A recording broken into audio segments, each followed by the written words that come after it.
aussi tous les métiers qui sont reliés. Et pour ça, je vais donner la parole à Madame Kouran Ndiaye, chef de secteur dans le ferroviaire et aussi directrice de l'IFM Sport, qu'elle va vous présenter, et ancienne escrimeuse. Merci, vous avez. Salam alaikum tout le monde. Bonjour à tous. Donc, aujourd'hui, j'avais préparé un discours, mais je vais abandonner ce discours-là parce que j'ai reçu tellement de perches de part et d'autre, de par vos interventions.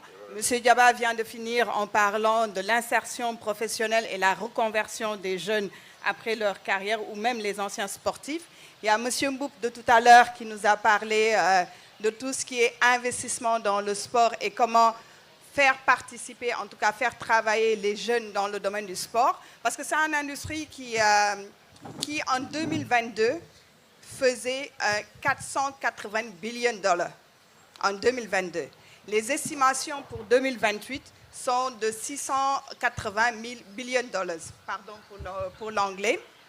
Et il y a des entreprises qui peuvent être créées. Le sport ne se résume pas, comme l'a dit tout à l'heure M. Silva, à juste la pratique sportive, mais il y a les infrastructures qui gravitent autour du sport. Il y a différents métiers qui gravitent autour du sport, mais pour permettre à la jeunesse et aux anciens sportifs de pouvoir se reconvertir, on a besoin de les former. Mais comment? Qu'est-ce qu'on a mis en place pour former ces anciens sportifs, pour leur permettre en tout cas d'avoir du suture pour plus tard, de pouvoir vraiment se réaliser en dehors du sport? Ça, il faudra que les ministères, les gouvernants puissent nous accompagner, les acteurs du sport, à pouvoir développer tout ce qui est formation autour du sport. Aujourd'hui, on a Mamfatou Ndoye qui est là, ancienne animatrice, qui est maintenant journaliste sportive. On a Fatou qui est ici aussi, qui a une entreprise dans le sport ou évolue dans le sport. Moi qui vous parle, j'ai été escrimeuse. Je me suis reconvertie dans l'entrepreneuriat sportif, mais aussi dans le ferroviaire. Il n'y a rien qui nous empêche aujourd'hui de se dire demain, je peux évoluer dans un autre secteur. Donc, moi, ce que je recommande, en tout cas, par rapport à aujourd'hui, je ne vais pas monopoliser trop la parole, c'est de demander au ministère des formations professionnelles, le ministère du sport, de vraiment investir sur les référentiels de formation pour les jeunes. Parce qu'une entreprise qui forme dans le sport actuellement, au-delà de l'INSEPS qui est existant et des universités, tout ce qu'on forme, c'est les entrepreneurs qui vont à la recherche de ce matériel-là pour pouvoir former les jeunes, les équiper pour que derrière, demain, qu'ils puissent, en tout cas, comme l'a dit M. Mboup tout à l'heure, pouvoir participer à des événements internationaux et pouvoir se dire, je suis sénégalais, je suis digne de pouvoir travailler, contribuer en tout cas au développement de mon pays.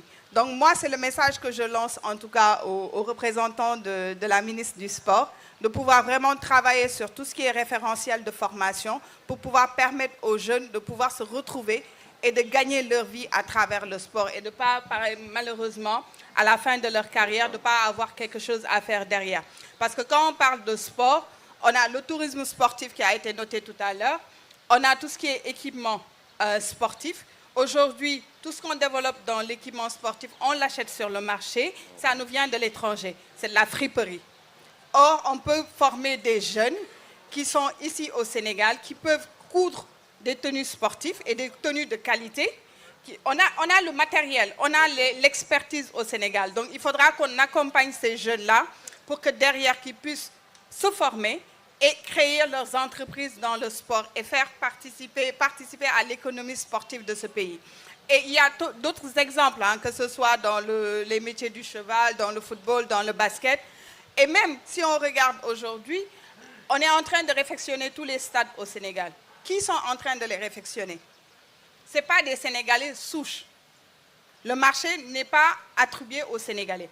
C'est de l'expertise internationale qu'on a ramenée au Sénégal pour pouvoir vraiment construire ou reconstruire nos stades. Or, ici sur le terrain, on a des gens qui ont peut-être de l'expérience en tout ce qui concerne la maçonnerie, la menuiserie, ainsi de suite. Mais si on les forme dans les métiers pour pouvoir créer ces infrastructures-là, Aujourd'hui, on pourrait avoir des infrastructures un peu partout au Sénégal pour pouvoir permettre aux jeunes vraiment de se développer et de s'insérer socialement au niveau du Sénégal. Parce qu'à travers ces métiers-là, une personne vivant avec un handicap peut très bien être un fabricant de matériel de sport. Parce qu'il n'a pas besoin de parler.